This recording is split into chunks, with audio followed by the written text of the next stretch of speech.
Welcome to Survivor NSFW and our special coverage of The Amazing Race Season 32. It's here, and I'm so glad that CBS loves us because they gave us a reality TV show that doesn't have Memphis, Cody, Christmas, Nicole Franzel. Oh, man, I was so excited to see some fresh faces on my TV. I'm joined by Jonny Fairplay and Karen Eisenberg, and we're going to break down everything that's happening. Jonny, Karen, how are you guys? I'm good, Matt.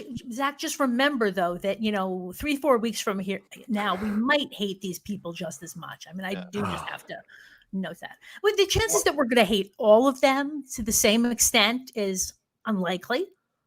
So, well, I have to say I was pleasantly surprised and relieved because I was pretty worried going into this. I thought it was pretty ballsy of CBS to do a show called The Amazing Racist, especially in 2020. I just don't feel now's the time.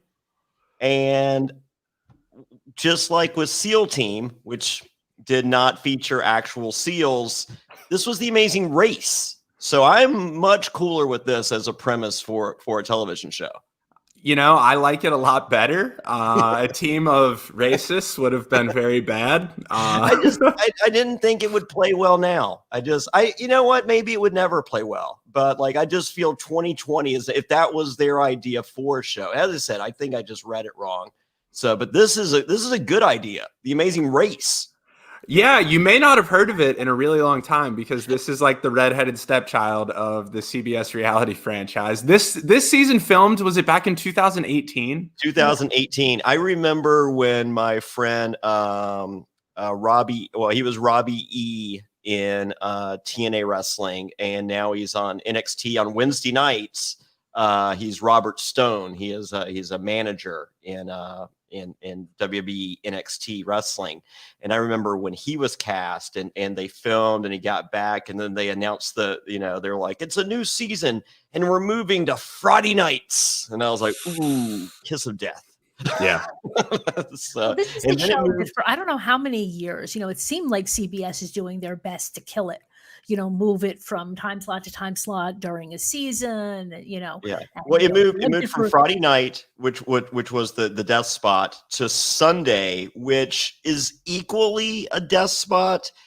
But fortunately for The Amazing Race, LeBron James's, was it the $1 Million Mile or whatever? That was such an epic fail that the reality version jumped to follow Survivor instead of that doomed Sunday night spot. So, and once again, Survivor coming out to help The Amazing Race. We send the SOS flag, and I guess they help us this time, and they secure the what will be the Wednesday night 8:00 time slot that does belong and will forever belong to Survivor when it returns. Yeah, and this season Phil was calling it in the pregame coverage like a back to basics season after they've done a lot of stunt casting lately. I love it. We've got some really interesting teams. He says that, but there was a couple glaring things that jumped off the page immediately to me, and that's. They've had a deal in which, so the first season of The Amazing Race, my good friend Brendan Swain was one half of the gay lawyers that won, and after that season they had kind of made a proclamation: no more alpha male teams, with two athletic, smart guys. It's not fair. Mm-hmm. Just the physicality of The Amazing Race. It's too much. So I remember when I was contacted to do The Amazing Race with my grandmother, they were just like, hey, you guys would be great TV. And I'm just like, we wouldn't make it to LAX. No. I was like, I'll do it with Burton, and they're like, no. They're like, that's not fair. You guys would kill it and you'd win it. I'm like, great. And my bank account thanks you already. Let's get the show on the road. So, but let's not forget, I'm scared of heights, and I have, I don't know. I don't think Burton has any flaws, but I still, God, he's so dreamy. His friendship with you getting him voted out, right, is probably his biggest flaw. Yeah, it's his friendship with me. So, but right out of the gate, we're introduced to the NFL tandem of D'Angelo and Gary. Yeah. And I'm sitting there going, this seems pretty unfair. And let the record show D'Angelo's adaptability is quite amazing. He once again the wrestling connection. And I think that's how he was cast on the show. He showed up in TNA wrestling a couple years ago. He had a tag match. I think it was like a 6-man tag. And I believe, God, I want to say, I can't remember who his partner was. Anyway, it was a tag match. And I felt out of the gate for someone's first match ever, possibly one of the best first matches I've ever seen a like coming from the outside world into the world of professional wrestling. I thought D'Angelo Williams was one of the greatest I've ever seen. I mean, he was like Pat McAfee really shocked me this year. I thought he was amazing, but D'Angelo Williams I thought was just as good, if not better. So that's high praise. But I will admit, Pat McAfee had a one-on-one singles match, main event, semi-main event, on a pay-per-view. But D'Angelo Williams, a lot of his perhaps flaws were hidden or at least camouflaged in a tag match. But still, when he was there, I'm sitting there watching. I'm just like this is the whole reason the WWE has the Performance Center is to grab these athletes from outside the world of wrestling and train them to be wrestlers. That's not what they've used it for. They've just gone out and grabbed the best indie wrestlers and taught them their way to do it, which is kind of the opposite of what the original idea was. But when I saw D'Angelo Williams in a wrestling ring, I was like, this is what the WWE Performance Center was pitched to be for someone like that. So he's charismatic. I mean, like I was so scared that he was going to be eliminated. Yeah. So I was going to ask, because I'm not a big football fan, but I think I've even heard of this guy. Yeah, and he's been on my fantasy football team before. I mean, is he one of those people that even if you're not a huge NFL fan, like he's a big name? He's up there. I mean, I think I don't think he was ever elite as far as running backs go, but he was higher echelon for 3 years, maybe. Yeah, I think that I'm a big NFL fan. I think I would know the name, but if I saw him, I would not immediately know who he is. That's kind of an elite tier of so many guys. He was one of the first guys to have the long dreads, and then he did the colors. I mean, that was his thing. Yeah. So, but he was one of those guys that, when you started seeing the football players with the long dreads, it was just like, that's stupid because they can pull you by your dreads to the ground. Yeah. And I think they just, went with the rule was, if you choose to have long hair, then that's, almost like part of your uniform, and you can be drugged down by your uniform. You can be drugged down by your hair. Mm-hmm. Yeah. I mean, I loved these guys. They were not what I expected at all. When I first saw they were going to be on the cast, I'm like, great. They said back to basics. I know that we're not doing themed casting, but this reeks of stunt casting. We got some NFL bros out here. They were hilarious. They were easily the brightest spot for me of the first episode. Yeah. I love these guys busting out the Comic-Con stuff. Not what I expected at all. Yeah, they're nerds. Yeah. All right. So Robbie E was in TNA and went and did the Amazing Race right around the same time that D'Angelo Williams was there. So I could potentially see a connect. Like Robbie E does it's just like D'Angelo Williams. Like, what did you just do? It's like the Amazing Race, man. Give my number. Like I could easily see that's how that happened. Because I think, Robbie E was 2017. This is the following season. Mm-hmm. I can see that. Yeah, no, he's a star. I mean, he's got so much charisma. And again, he's a pro athlete, but he does seem to be very comfortable on camera, very comfortable, making fun of his partner, which is one of the main things one does on The Amazing Race. Oh yeah. No, they figured out the system. I mean, I don't know if they were fans of The Amazing Race before going on there. Mm-hmm. But if they weren't, they figured out the formula immediately of how to be great television while on this show. The one thing they didn't really do, though, is, I mean, I'm sure they read their clue, but they didn't really read their clue because it was steal the show. It's not that hard to figure out that it was going to be, well, anyway, just show that it's going to be some kind of a musical or dancing challenge. And they just had the thing with the steel drums. So I just feel like if you know that one of the people on your team has absolutely no rhythm, this is not the task to put them in. Yeah, there was a lot of bad decision making throughout the episode, and we're gonna hit them up one at a time.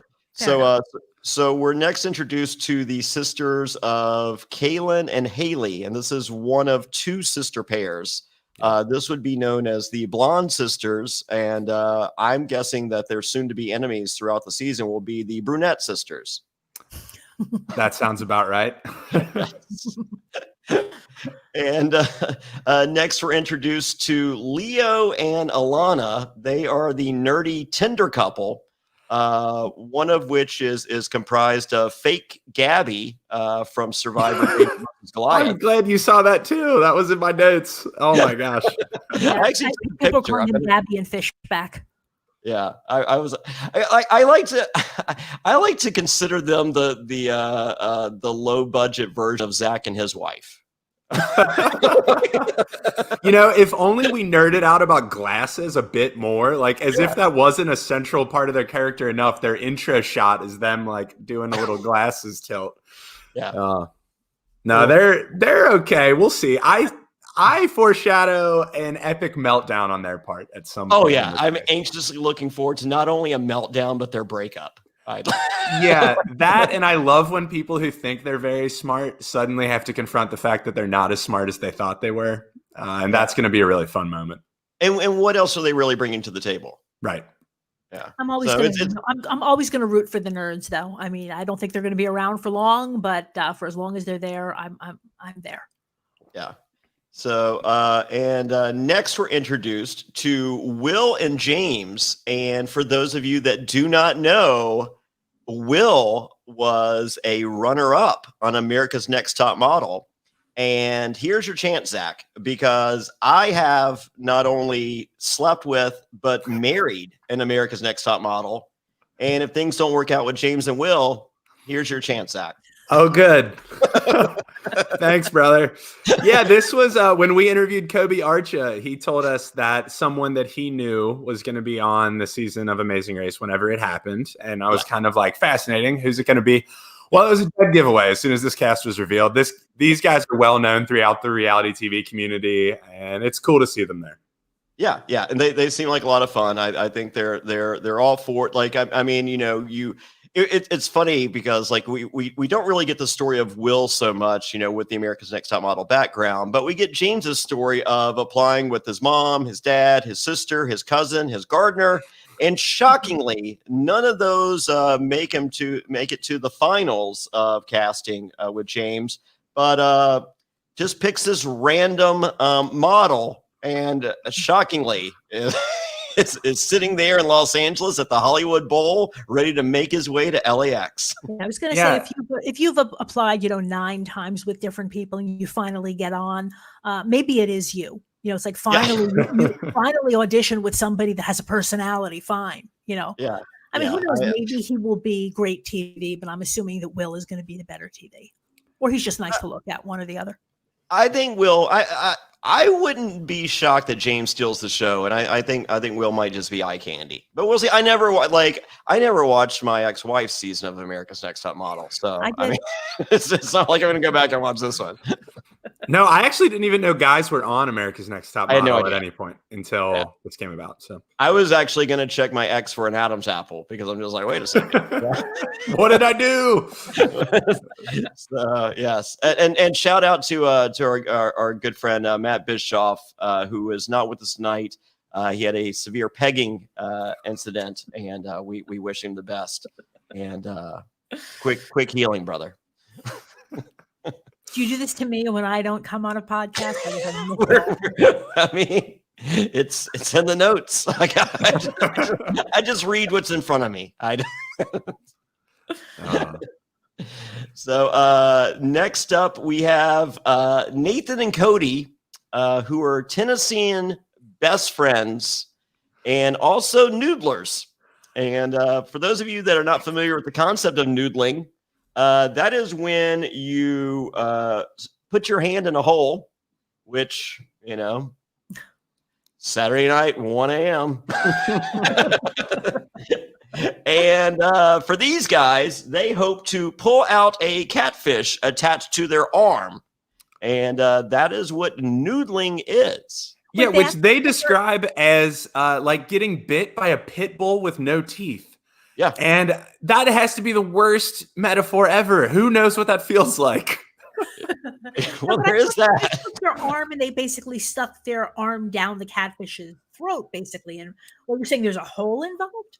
No. They're not really putting it down. So there's holes in the water floor, the river floor. Okay. And there's these holes, and in those holes are typically catfish. Oh, okay. Sometimes. And so you stick your arm in there, and the catfish is basically you're not sticking it down the throat. The catfish engulfs your arm, like trying to bite what is coming into that hole. Oh, and then it bites on so hard when you pull your arm up, it's attached. Okay. Yeah, after this reel they got of them doing the noodling, I was ready for them to go home. And I was very much, like I said, this season feels like a reward for putting up with this season of Big Brother. These guys going home at the end of the episode really solidified it. This was a nice reward from CBS for being good and watching Big Brother. Well, do you so they're best friends, right? they're Tennessee best friends. Yeah. Right? Are we all on the same page here? Yeah, Johnny, I love you, man, but if you try to jump in my arms, I'm gonna let you fall. Yeah, they don't have the internet. There's no way they're hearing this. So we are. Well,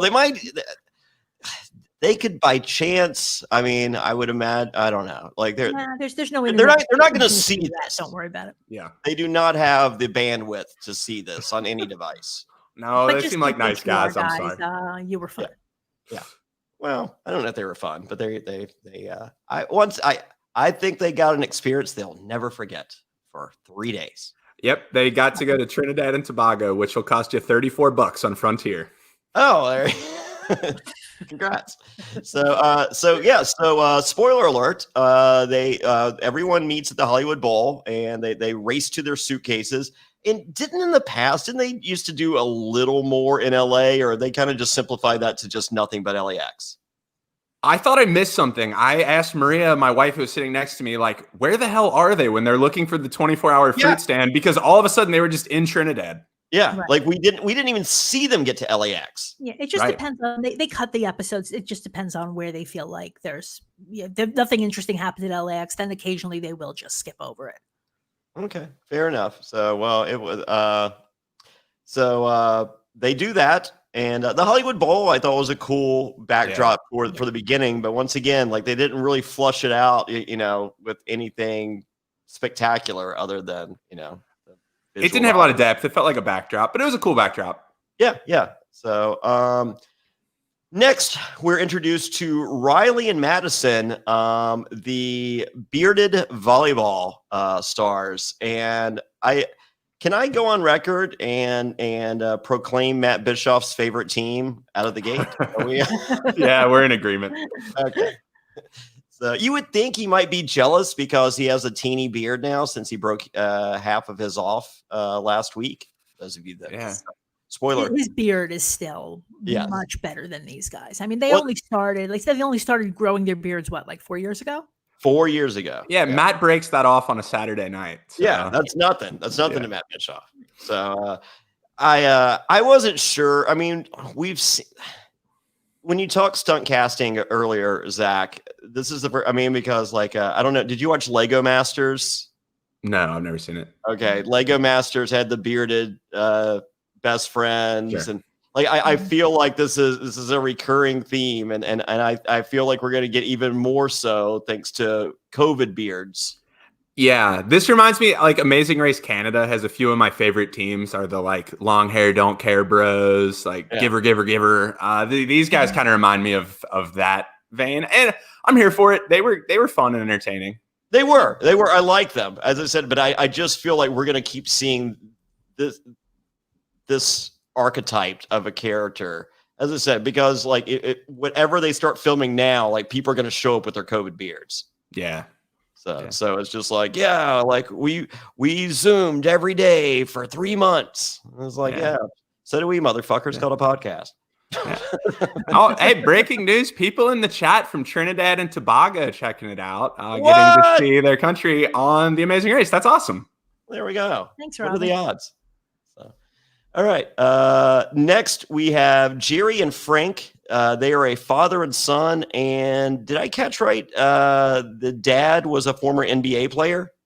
Yeah, Definitely Dad was University of NBA. Louisville. Yeah, and then I think son played, I think even college ball, but did not play in the NBA.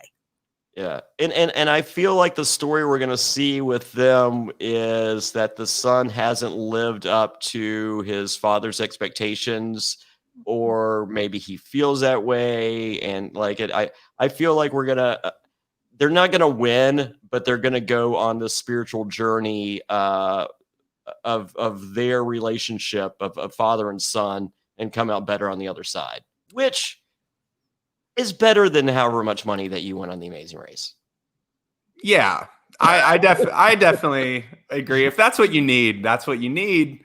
And these are my Kentucky guys. This is the Kentucky team, so I'm rooting for them. They were my vested interest before I even saw them. I don't know if you ask any of my kids, what would you rather have? A better relationship with your mom or 500K? I think I know which way they would have come. I think we'd be 3 for 3 on that. But Karen, they have such great relationships with you. They don't need a better relationship.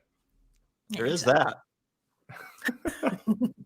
All right, hold on. Let me see. I'm looking at the CBS bio. So Frank Eves is 25 from Louisville. He does luxury car sales.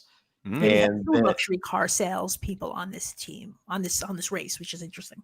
Yeah, and then Jerry Eves, also from Louisville, host of Eves Sports Radio, and athletic director and men's basketball coach at Simmons College of Kentucky. So, as I said, I don't know if I feel like there was an NBA career there, maybe not, but yeah. So and I'm cool. Like if, not everyone there can win. I mean, I don't like it. This isn't Big Brother. There's not a 10-team pregame alliance going in where they split. So only one team will theoretically win the 500,000. And so other teams are there. What's that, Karen? No, I was just going to say the previous season of Amazing Race, which I feel like was like 7 years ago. I mean, it wasn't, but that was the season with the reality stars. And you can ruin the Amazing Race with pregame alliances too. It's been done.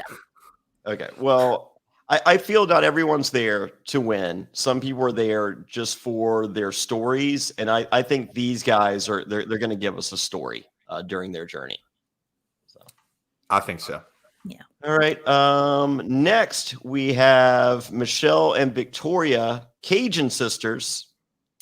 These are the brunettes to battle the blondes. They did not grow up best friends. One of them was in their parents' picture of themselves in their parents' wallet, and the other was not. That's brutal. Yeah. They remind me that they're kind of like low budget the Bella twins from WWE. Oh, okay. So I can see it. I think these two are going to fight a lot this season. Yeah. Well, that's like competitive. Yeah. The Bellas that they have a sister rivalry that they've had throughout. And, and there's a reason that they're on, season 18 of Total Bellas, so yeah. I get it. I feel like I know why they're there and I'm okay with it. Next up we have Hung and Chi, and shockingly, Hung is the girl. Honestly, my first thought was I am so relieved because Jonny Fairplay was going to go to town if this dude's name was Hung. Yeah, they really ruined a lot of punchlines for me. I feel as though they they just gave just a big old middle finger to me and the podcast and all the hilarity and Blue Chew plugs that were just low hanging fruit. Totally fucked by Hung and her name and Chi not being named Hung. No, I mean, I know these two end up doing really well in this first leg. I think they're going to be a force. I see them doing very well in this. They both seem really physical, very smart, cohesive. They seem like a pretty well-rounded Amazing Race team. I married parents, and I feel like they're a unit. Yeah. So I mean, I've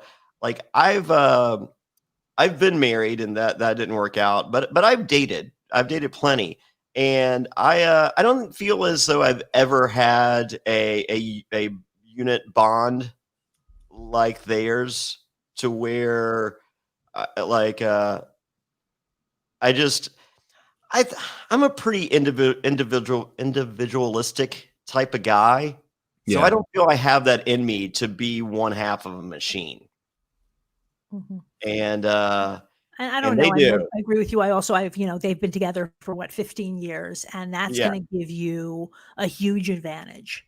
Unless you're the kind of couple that just, is always fighting. But the couple, one of the most important things on this race, and obviously you look at the pro athletes and you look at the younger people, all of that matters.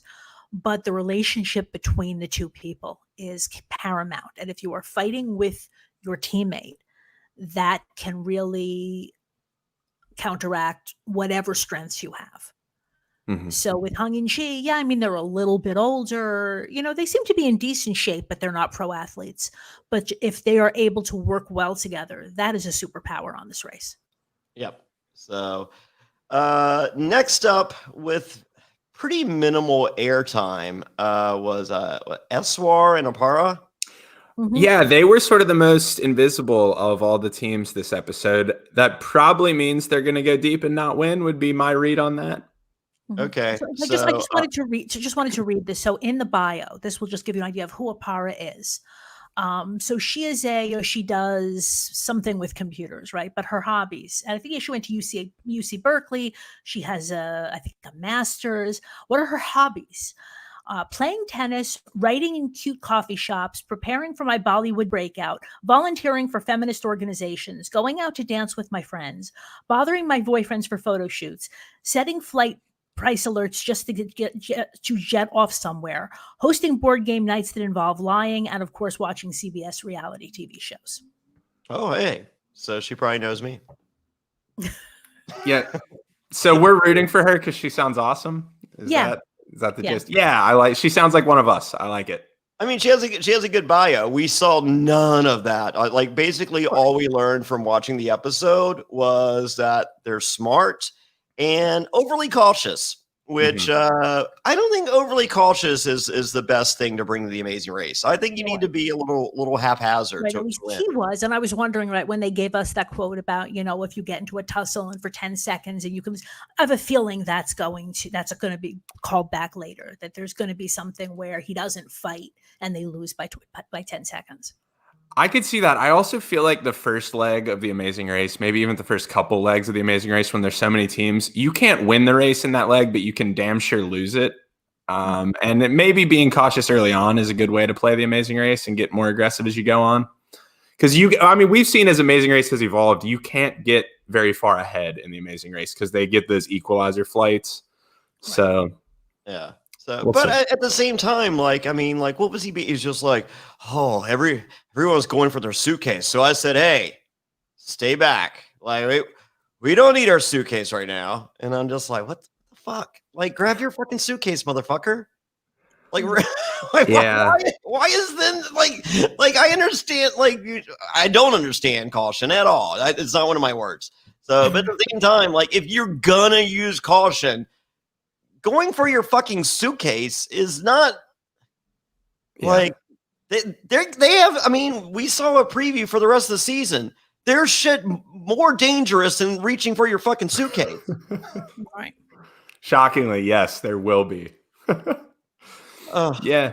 Yeah, there's some rust these teams are knocking off. They've never done the Amazing Race before. They're figuring out how it all works. The one team drastically overpacked. Those were some like exploding Osprey bags. Oh, the NFL players. Yeah. Yeah, like I'm sitting there. So like, Zach, if you and I did the Amazing Race, like, would you hate me if like I didn't even bring a change of underwear? If I was just like, fuck it. Like, no, who cares? Right? Yeah. You get the travel underwear like the ex officios that just don't hold any moisture, don't smell, and just roll with it for a couple days. Yeah. I mean, or worst case scenario, like one pair of underwear, like t-shirt, pants, and even do the Jeff Probst pants if I can zip off the fucking bottoms. Now then I might hate you if you wear those. And then a fucking, I mean, I really feel I feel like I could pack in a fucking fanny pack. And I feel like I leave every morning with more stuff than they have in their backpacks for however many days it is. Yeah. So don't look at me. I don't know. Like maybe, like they're big, tough guys. So maybe to them wearing that backpack is like us wearing a fanny pack. Maybe that's the difference. We're not those guys. Yeah. But at the same time, like I just feel like just nothing. Just like Fairplay, what do you got? I ain't got shit. Yeah, like I wonder. So they have done some traveling. D'Angelo and Gary talked about traveling together, but these are guys who started traveling together once they were quite wealthy. I'm wondering if they don't have the travel experience that others of us who've like backpacked across Europe for like $800 might have, where you're carrying like a toothbrush and $5 to buy a souvenir T-shirt in the next town. Yeah. So maybe I'm not bringing it. Zach, if you and I do the Amazing Race, I'm not bringing a toothbrush. You're welcome. As much dental work as you've had done, take care of those.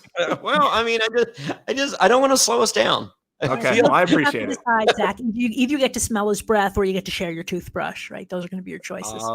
Yeah, ooh, well, the I get the Trish done. Yeah. Yeah. Oh, well, you would be my Trish as opposed to me being your Rupert. Peek behind the curtain before we go to our first and only commercial break before the end of the show.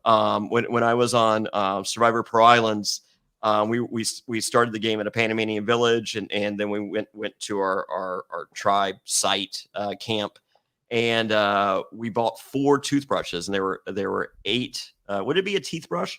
Anyway, it was 8 of us on our tribe, and so we paired off there. You had your toothbrush buddy. Oh, yeah. And, so I picked first because I actually found the toothbrushes. So I'm just like, I get to pick it. So anyway, I'm checking the lay of the land. I'm just like, well, Trish looks like she comes from some money and, probably brushes at least once a day, probably twice, maybe more. This is the kind of person that if I have to share a toothbrush, I would like my toothbrush to be in that person's mouth. And that's probably it. I'm gonna draw the line there, and everyone paired up, whatever. So anyway, I can't remember if it was the second morning or the third morning, whatever. Anyway, there's Rupert with a toothbrush that is not mine, but I know that is not his. And I go, Rupert, that's not your toothbrush, and he was like, oh, I just grab one randomly it doesn't matter. And I'm like, and that was the end of the toothbrushes right there. I imagine that's what Rupert does at his house too, though. Oh, I'm sure. I'm absolutely. Poor Laura. Poor Laura. Can you save that mayonnaise for me? We'll take a quick break and then we'll come back and talk about all the roadblocks and that fucking awesome party in Trinidad that I have to go to. Right? Yeah. This episode is brought to you by Fracture. Fracture turns your digital images into beautiful glass prints. That's right, they print your photos directly on glass, transforming your memories into handcrafted, frameless prints. Like this one. The one behind me, I have the Survivor NSFW logo with me, Matt, and Zach. Oh my God, it's the coolest thing. I'm so excited to have this in my life. Zach, tell us more about Fracture. Yeah, Fracture helps you focus on the moments that matter most by turning your favorite memories into beautiful glass prints like that one. Fracture prints directly on really durable glass that has soft edges for safe handling.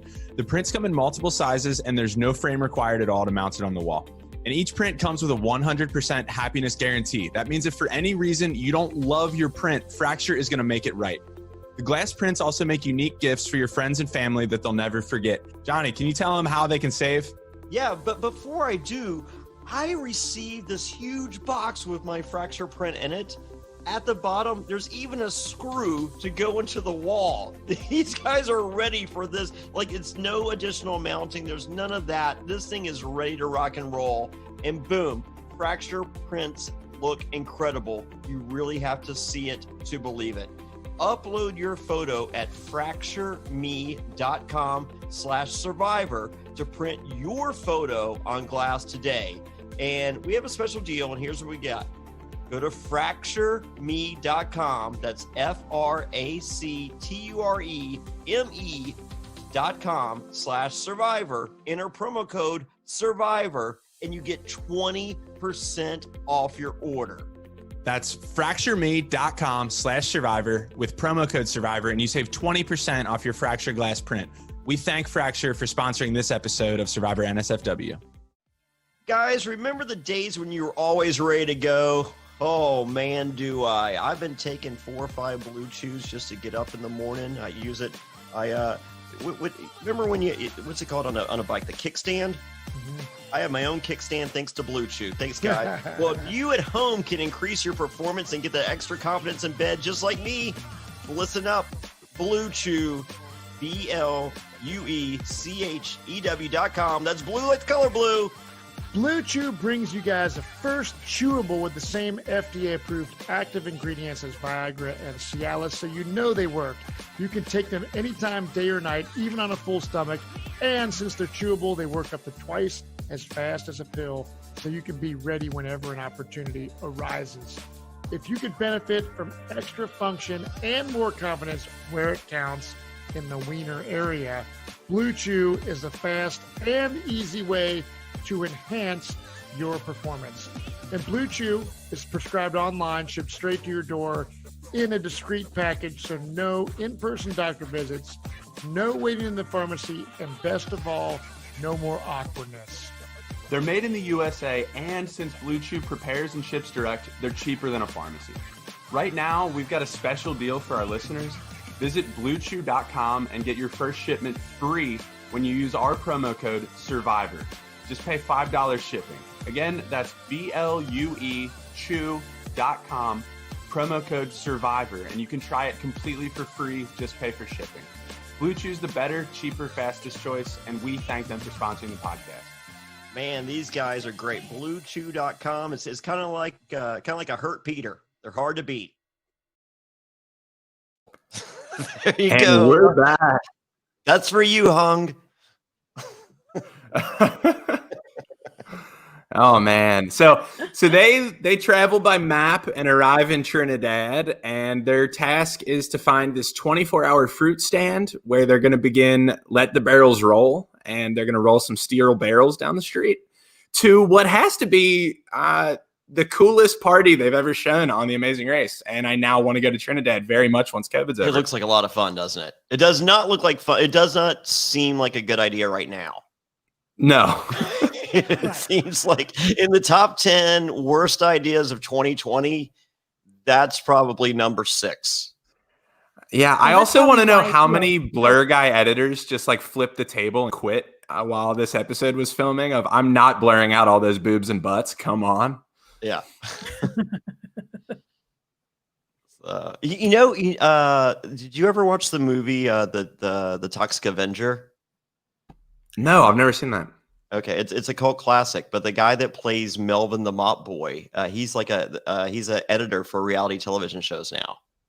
So I'm wondering if he had that task. And last year, the mockumentary of whatever happened to Melvin the Mop Boy dropped on DVD, and I think it's on Amazon Prime and everywhere else. And the main villain is Jonny Fairplay. Oh, very cool. Well, I have to check that out. Yeah. Melvin the Mop Boy, if that was you, thank you for your work. Yeah. If not, we're not giving anyone else credit. I'm not sitting there pausing. Like it took me long enough to pause fake Gabby for the tweet I'm going to send out later tonight. So. No, and this task is going to break them into 2 flights. So there's a group of 7 and a group of 4. Fortunately, in the first leg, the flights aren't really going to be a make or break event for any of these teams. No. And they're going to the next island over, Tobago, which in case you didn't want to go to a kick-ass rave party, now here's this beautiful beach that you could be chilling on in case you're just stuck in your damn house for the last 9 months. Yeah. And in Tobago, we have Swallows Beach, which for those of you paying attention to the Blue Chew ad that previously ran, that's where you want to take your girl. You do the Swallows Beach. What are you thinking? And she is like, I'm going to be over at Spit Cove. Can't miss me. The jokes write themselves. They do. Oh, where are you at? Oh man. So we have the challenge here in which, are they called challenges on The Amazing Race or no? They have specific names. I need to get used to them a little bit more using them. There's like roadblocks and there's detours and all that stuff. What are the individual? I mean, like just the lump term. I mean, on Survivor, there are challenges on Big Brother, the competition. The route marker is usually where you go, right? You get but there probably is another a leg. No, the leg is the episode. Okay. All right. Then I don't fucking know. So anyway, well, someone hit us up, let us know what they're called.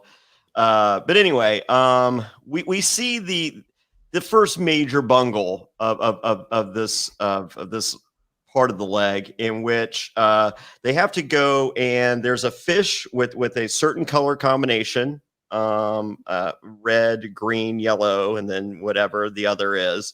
And then you have a 4-digit combination that you use to release your fish and take it back to the boat. The stickler in this challenge is you're not allowed to bring your 4-digit number with you, and you're not allowed to bring your fish to see the color combination on the fins. We have here, Nicholas says, they usually just call it task. Oh, thank you. Yeah, that works. So like this many times they have roadblocks is only one person does it, or this in this episode we didn't have somebody have a detour where there's a choice between 2 tasks, but you both do it together. But sometimes there are these tasks like this where it's just it's a task. Now we know what to call it. That sounds perfectly right. Thank you, Nicholas. Yes. All right.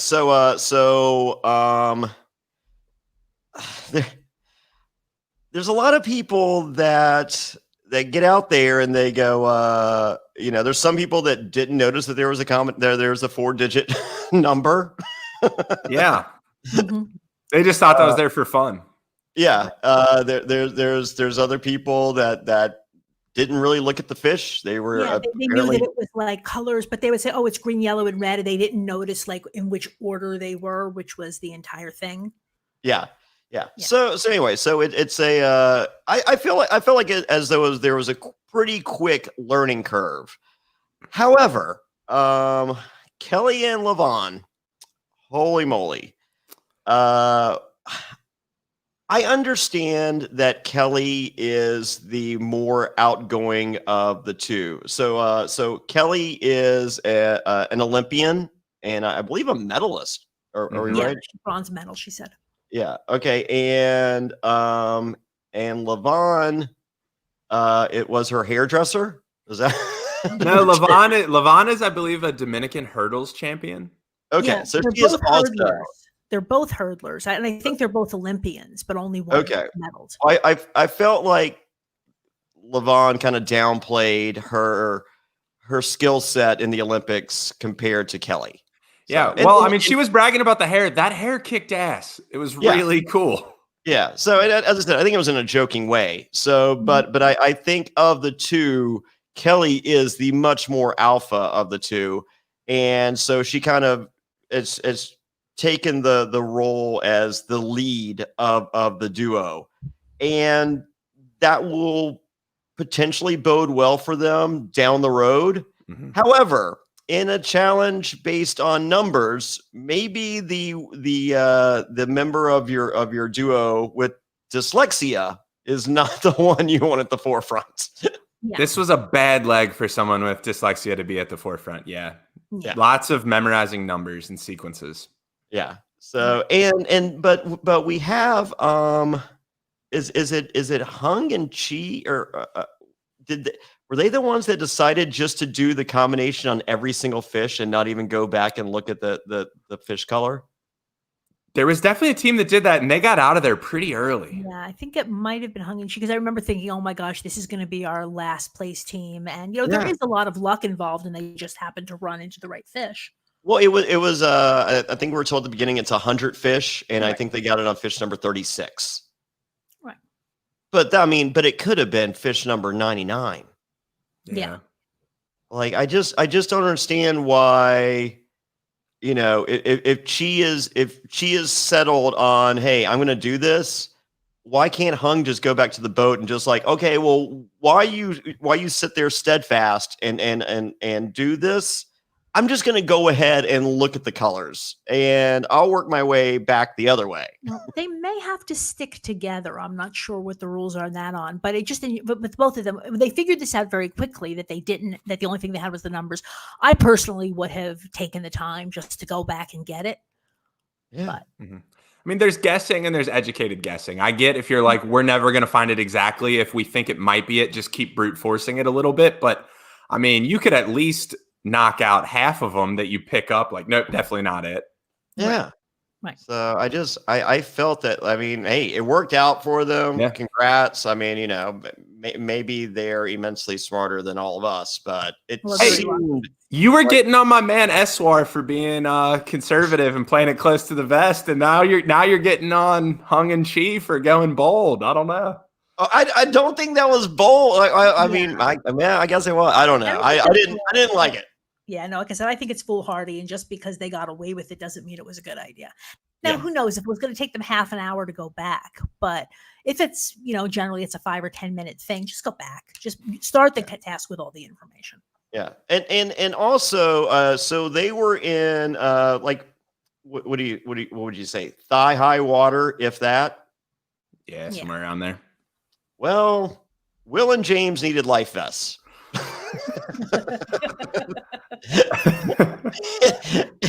And I was kind of shocked that Will would want to cover up that chest of his. Yeah, that's a mistake. Yeah, I just felt ego alone. It's just like, look, I might drown. I can't fucking swim a lick, but I ain't putting on a fucking vest over this perfect fucking body. Yeah, I don't know. That was... Yeah, it's also concerning because if that means that neither of them can swim, if they chose to get a life vest, like I said, they're not even waist deep water.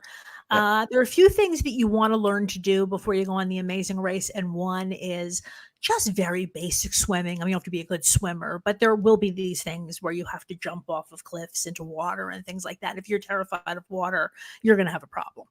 Karen, we've seen people play Survivor that haven't known how to swim. So I know. This is a game that usually starts with getting chucked into the water. So yeah, right. There you go. All right, so everyone makes it past Swallows Beach, and they make their way to the Deo Challenge, as I like to call it. Oh. Yes. And I'm a huge fan of the song Deo. Like, Beetlejuice is one of my favorite movies. Yeah. And I believe by the end of the episode, I hated the song Deo. Am I? Everyone as much as those people who were in that challenge were, because they were probably there for an hour. I feel so bad for the performers in these tasks who have to sit there and keep playing the same thing over and over again. Well, did you appreciate Hannibal Buress being the official that decided whether? Wow, way to go, Hannibal! Who knew? And he the Eric Andre show. Not currently in production, and so man's got to eat. Yeah. So Hannibal Buress down in Tobago and judging whether someone can keep a beat and play Deo for 45 seconds. Now, I have to say, sorry, Karen, go ahead. I was just going to say, they often set it up so that it looks as if, right, one of these locals is making the decision. Of course, they're not making the decision, right? The producer who's just off camera is making the decision. What do you think that the guy making the decision would just be like, look, I'm tired of looking at these people? Like, yes. And I also do think it's just amazing how often this happens, that there's, 2 or 3 teams left and, one of them gets it. And it's just amazing how, 30 seconds later, the other one gets it too. Because they want that, right? They want the race to the mat. Yeah. So whereas Hannibal Buress might not let the noodlers finish and just be like, no. You definitely did. Yeah, you definitely did not. You guys don't even get to play with the goats. The part you really wanted to do. They were looking forward to as they call it, the goats. No, I was so excited for this challenge. I had distinct memories of nerdy Zach in like 3rd or 4th grade. We had some all-school assembly and a steel drum band came in and played on the stage at my elementary school. And I just thought, this is what I'm going to do. I'm going to drop out of school and be a steel drummer. That's it. It's sorted. And I love it. Oh, there you go. Did you not have a barrel at home that you could have fashioned into a steel drum? Was that could not find any barrels. My dad had a burn barrel at the time, but it did not. It just, the drumstick just went straight through it. So okay, no good. Dreams crushed. I actually did play percussion, like in band and stuff. I've never played a steel drum, but although it was hard for me to understand how hard that was, given that they had already labeled the little areas for them and told them exactly where to hit. Yeah. I think it was mostly about the rhythm. Yeah. So I have a question. All right. So say this is a 4-person Amazing Race, and we're out there with Matt Bischoff. Mm-hmm. Who's doing this task? Oh, Karen's played percussion. I go Karen. Yes. And there are many other things that you do not want me doing. So yeah, anything. And God knows, I mean, like I said, I'm not saying I'm good at it. I'm a horrible dancer. I'm a horrible singer. But in terms of what they expect you to do on the race, just get the very basic rhythm, learn the tune, whatever, I can do that. Yeah. You guys get to do all the scary stuff. I do all the performing stuff. How's that? Yeah. Well, I mean, because I was thinking, I was just like, like I feel like I could have done it, but then I'm just like, all right, like Matt, he's a musician, like that's probably his wheelhouse. And then Karen comes up, I was a percussionist, like okay, right. and then that would be even better than me. But yeah, but guys, it was my childhood dream. Let me play the steel drums. Come on. I know, but would it maybe this was just to show you that your childhood dream was foolish? Well, that's good television. You can have me crying. Zach insists on doing the challenge, right? Because this has always been his dream. And we see, attempt 47 when he tries. Fucking losing to the wasn't even that bad compared to some of the things like this we've seen on The Amazing Race, where people just cannot get it. Yeah. Just imagine if there were 4 noodlers. Oh my God. And just an overexcited uncle in the corner watching, going, "Yeah, I've been with all of them." Only Jonny Fairplay can take this very nice, family-friendly CBS reality show. Yes, there we go. And talk about the uncle that no one wants to talk about. He needs to be talked about. I'm glad we're here for it. Thank you. It's 2020. Let's talk about that uncle. Stop touching, dude. No one wants you to touch them. Oh, God. I hope these guys don't listen to this. It's a Southern thing. They love it. Yeah. We're going to be banned from Tennessee. Right after I get off here, I'm going to get on Twitter and make sure that Hung knows exactly what we've been saying about it. Oh, please do. All right. So enough enemies, Johnny. Okay. So we saw the Deo challenge play out. Who once again the bad decision making rears its ugly head again, where 2 people really made a poor decision in that.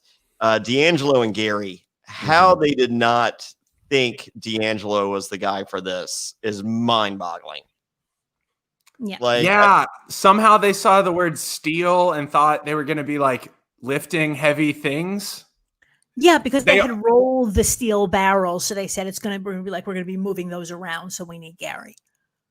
Yeah, I don't buy that. They already did the heavy things part. Now they have to do something else. Right? Yeah. And they said steal the show. Right. Yeah. Who's the showman of the two? Yeah. Yeah. And what was Gary? Gary was a tight end. Mm-hmm. Because I did enjoy at the beginning at the Hollywood Bowl the bearded team when they go, hey, I know that running back and that offensive lineman. How could you not look at that man's neck and say that's a tight end? I don't know anyone other than a tight end who's got like an extra 6-inch shelf in every direction on their neck. Well, no, I think he knew he was. I think they were just shitting on him, basically calling him fat. Oh no! Yeah, no, I think they knew exactly who both of them were. Oh, They called him an O lineman. That changes my opinion of that team. That was very mean. Oh, I love them for that. That's the best thing they did all episode. So yeah, I mean, like, yeah, but going back to the second part, the showman of the two. I mean, like, tight ends are tight ends. D'Angelo Williams is a fucking showman. Yeah. He's got pink highlights at the end of his fucking braids. Yeah. I mean, that's a showman. So I just poor choice. This poor choice is only marveled by that of Kelly and Levon, who once again send the dyslexic member of the duo to do something 1000% number based. Mm-hmm. This is tough to watch. I felt so bad for her. I can't even imagine how difficult and frustrating this challenge would be. Yeah, I don't think she got it by the numbers. I think she got it just by mental memory, just repetition. But I think it had nothing. I think the numbers fucked her more than it helped her in any way. Whereas everyone else had the numbers to look back on. Mm-hmm. Yeah, if she had gone out on that would have been really brutal.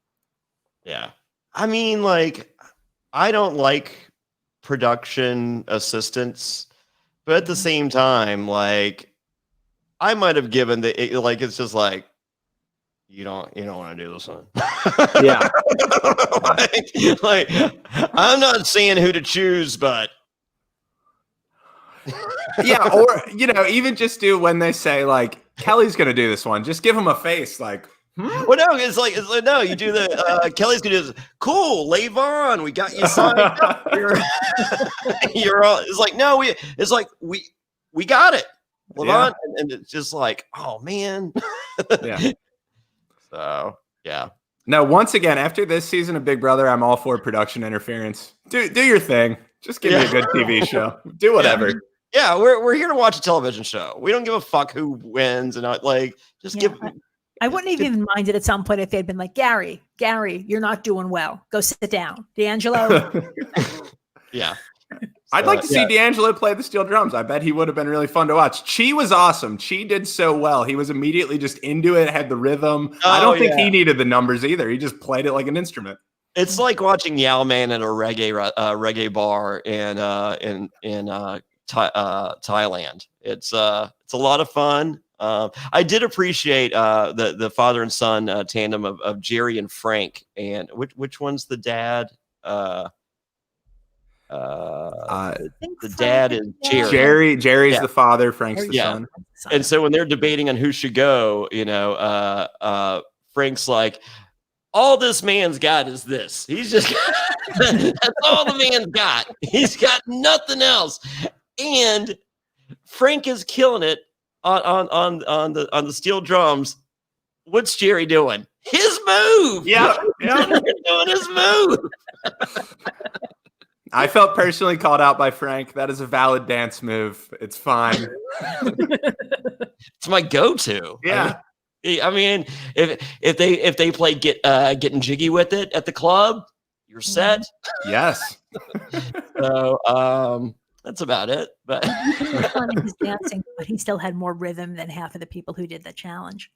Oh yes. Yeah, very much so. And yeah. So leaving the Deo task, you had to make your way to the final part of the leg, and that is goat racing. Yes.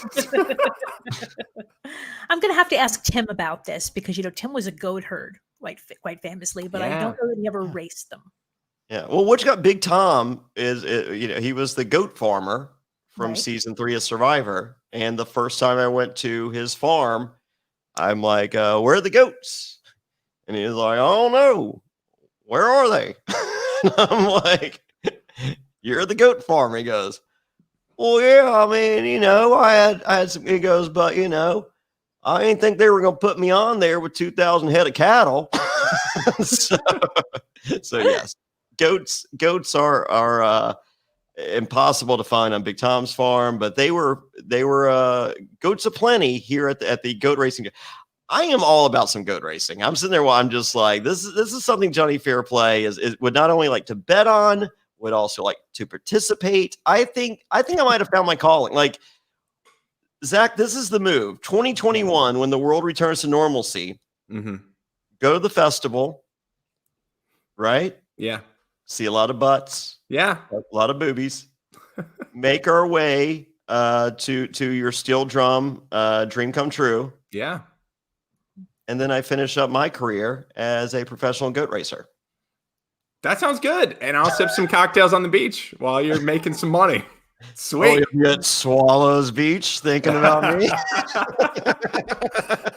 Man, yeah, I think that's the life. I've never been to Trinidad and Tobago, but it's top of the list now. This was a really good episode for it. It is like I've skipped many seasons of The Amazing Race. I've seen several, but I've skipped once again. Friday nights is the death spot, so that was never going to happen. So, but no, the fun thing about The Amazing Race is seeing parts of the world that you've never seen before. It's just like, and sometimes they go and you're just like, whoa, that place sucks. I'm glad I didn't accidentally end up there. Yeah. Whereas conversely, you get a Trinidad Tobago in which you're just like, all right, sign me. Who knew? Mm-hmm. Yeah. What did you say? $34 on Frontier. So I mean, that's it's quite affordable to get there. Yeah. Yeah, I think that's maybe a little lowball of an estimate, but it's, one of the cheaper ones.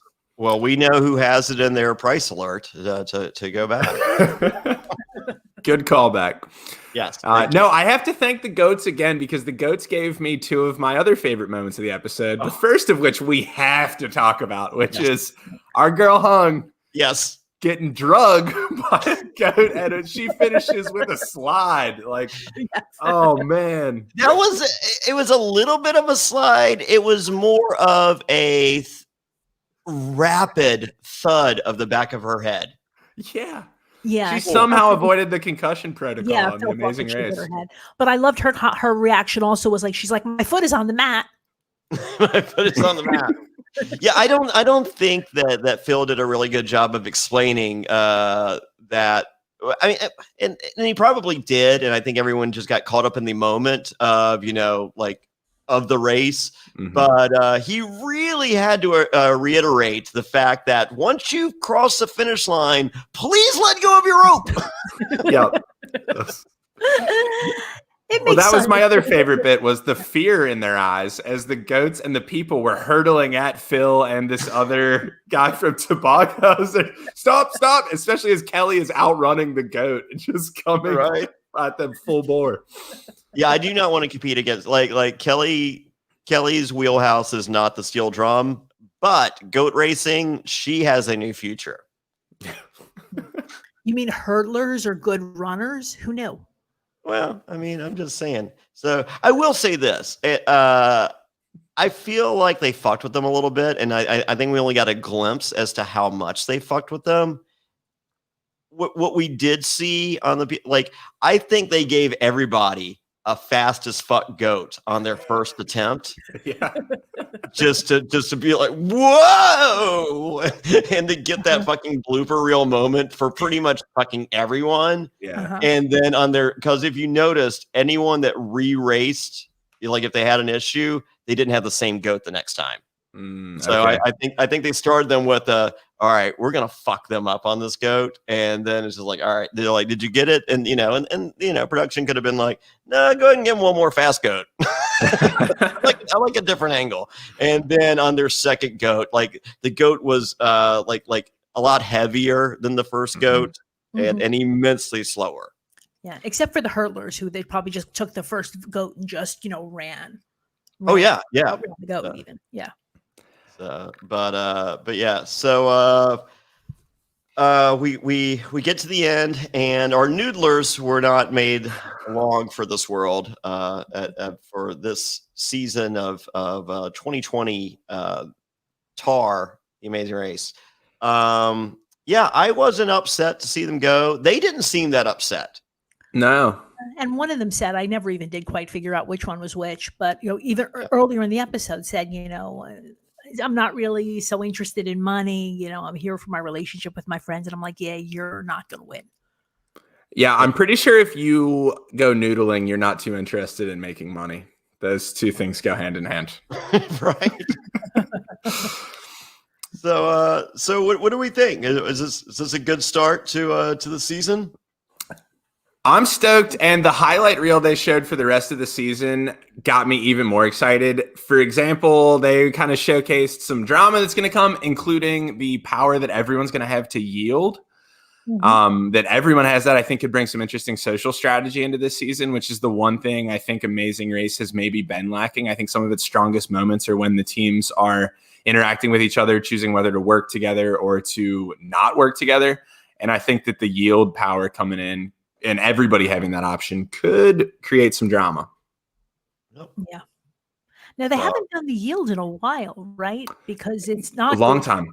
Yeah, because basically you're watching an hourglass run. Yeah.